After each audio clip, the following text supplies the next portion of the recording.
is Brain Rot Bambi the Clown, and this is not financial advice, but in my opinion, this is what you should do. I quit my job as the birthday girl to get serious about trading crypto, and I've turned my $300 into 14 million Pepes. As you can see here, one Pepe is worth less than $1, but now my 300 is a much bigger number. So if you're tired of being a beta cuck Cardano holder and working at Chuck E. Cheese, then put on your Doge hat, buckle up, and say less, cause I am the Sigma KOL golden goddess of crypto, and I have you covered. First, sell your chuggy ass house and live in your car or in a pod. It's super efficient. This is how you begin the transformation of turning your life into raw capital. The more capital you have, the less FOMO you have to fear. I get really afraid sometimes of having no money, no riz, and no bitches. Sometimes it feels like I'm just in my flop era.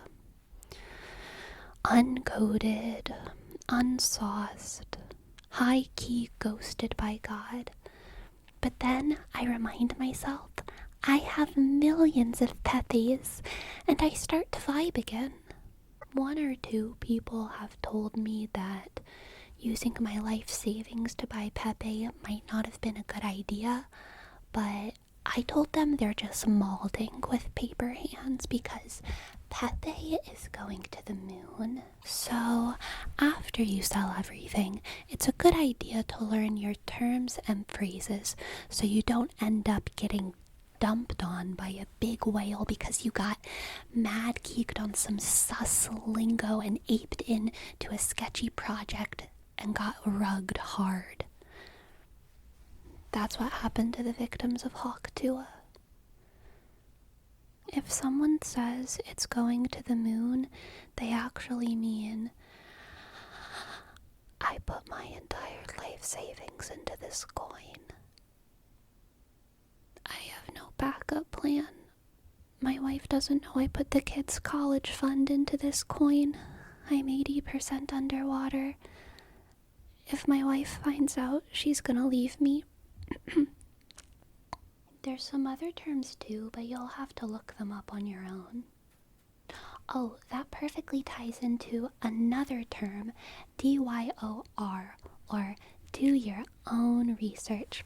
This video does count as, well, you probably shouldn't cite it if you're doing anything.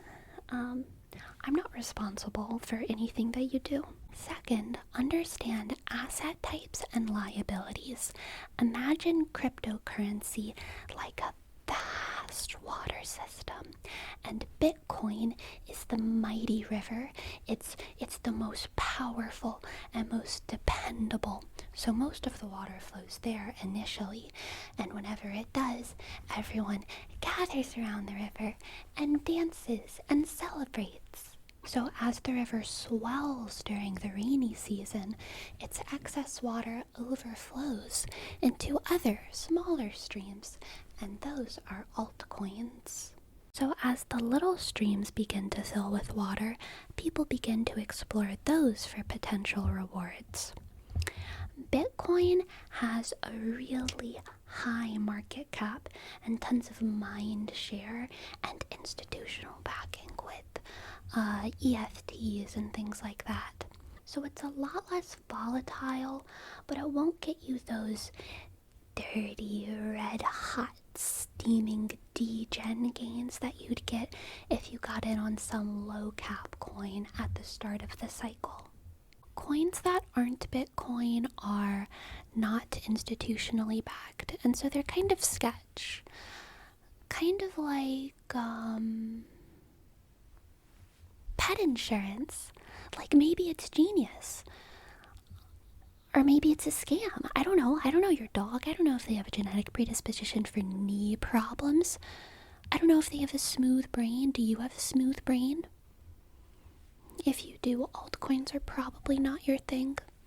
But I'm an intellectual girl boss, and I can navigate the altcoin crypto market like a hound dog with no genetic problems.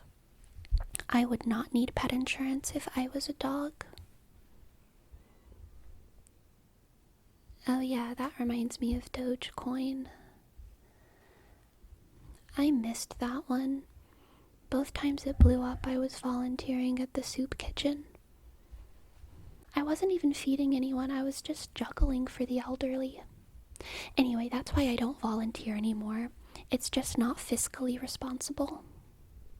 Third, you have to understand common market trends.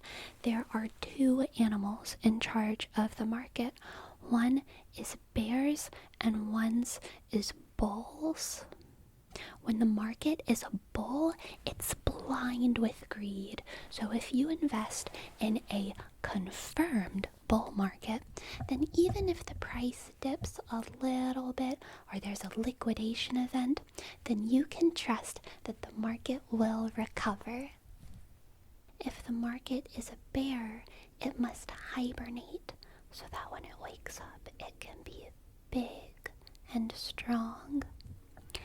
Investing in a bear market is not a good idea because the bear will eat up all of your money and store it and burn it away for bear energy. Fourth, find an Etsy witch who you trust. Financial advisors always seem like they have kind of sus motives, but Etsy witches smell so good, and their motives are pretty easy to figure out to please their deity of choice. Anyway, once you have an Etsy witch, you can get her or him to cast aura buffs in your favor, like spells of invisibility that make you imperceptible to the IRS. If you can't get an Etsy witch, you're gonna have to pay your taxes, but don't get glum about it. The government is full of good people who protect us with things like roads and public safety. And when's the last time you felt safe in public? When has the government ever done anything except keep you trapped in their cycle of theft and extortion? No. The government gives us libraries and I read books there. And sometimes they give us those bikes, you know? The little bikes to run around on.